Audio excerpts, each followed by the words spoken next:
another Leetcode video. Today we're going to be looking at Leetcode 424, longest repeating character replacement.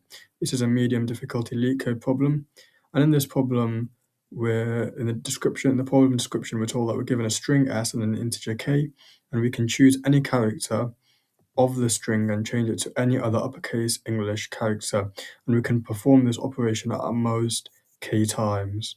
And we want to return the length of the longest substring containing the same letter you can get after performing the above operations. So basically, we're given a string and we're told if we can make k amount of replacements, what would the longest substring be that contains all of the same letters. So in this example, we have the string AB, and we can replace the two A's with a B or the two B's with an A because K is 2, so we can make 2 replacements. And once we do that, we get a substring length of all the same characters, and that length will be of 4. So that's basically the problem. That's the problem that we're tasked with solving. So how are we actually going to solve this problem? Well, it's a bit hard to spot at first, but this is a sliding window problem.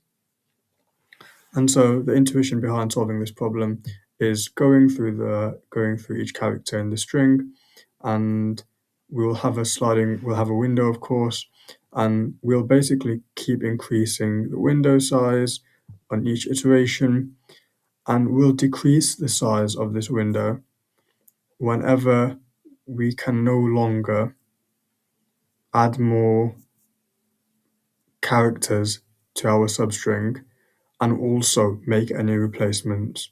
So not only can we not add any more strings or any more characters, we can't do it because it will be different and it will also use up more replacements than we already have. So let's actually get to coding this up, and it'll make a lot more sense once we've actually coded this up. So the first thing we want to do is we want to have a hash map. So we're going to call it occurrences, and it's basically going to be a Python dictionary, and it's going to basically have each character in our string and its corresponding count. And then we want to have a result, which is going to be set to 0, and the left pointer, which is going to be equal to 0 as well. And our right pointer is going to come from the range function, from iterating through our string. And what we're going to do is we're going to say occurrences SR, and we're going to increment the count for this character. So occurrences dot get SR, and by default, if we haven't actually incremented this character before, we'll set it to 0, and we can use the get function for this, the get method. And what about, so now we are increasing the size of our window, but when do we want to actually reduce the size of our window? When do we want to shorten the window size, so to speak?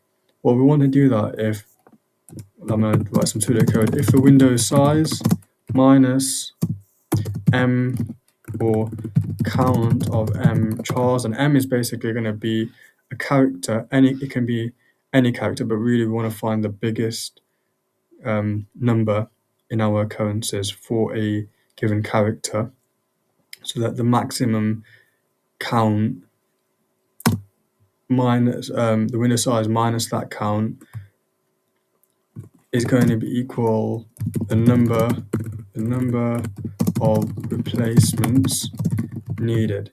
So it's cheapest basically to find the biggest number of characters already that we've come across, and then we can find from this formula how many replacements will be needed.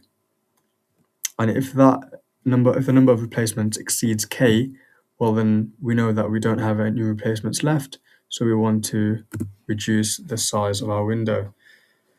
So let's get this coded up. We're going to say r minus l plus 1 is greater than, or actually minus the maximum, and let's pass in occurrences dot values. So the maximum of occurrences dot values is greater than k. So if it's greater than k, well then we want to shift our left pointer by 1. We want to reduce the size of our window.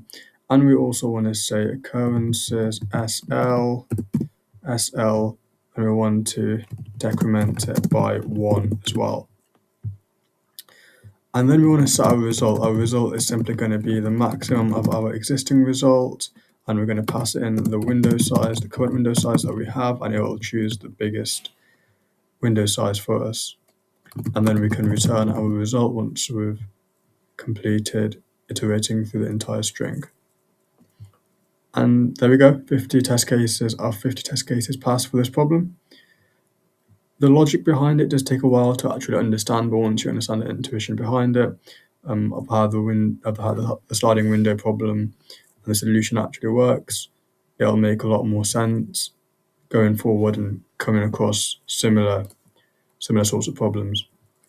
So I hope this video made sense, guys. In terms of time complexity, we're looking at a big O of n time complexity.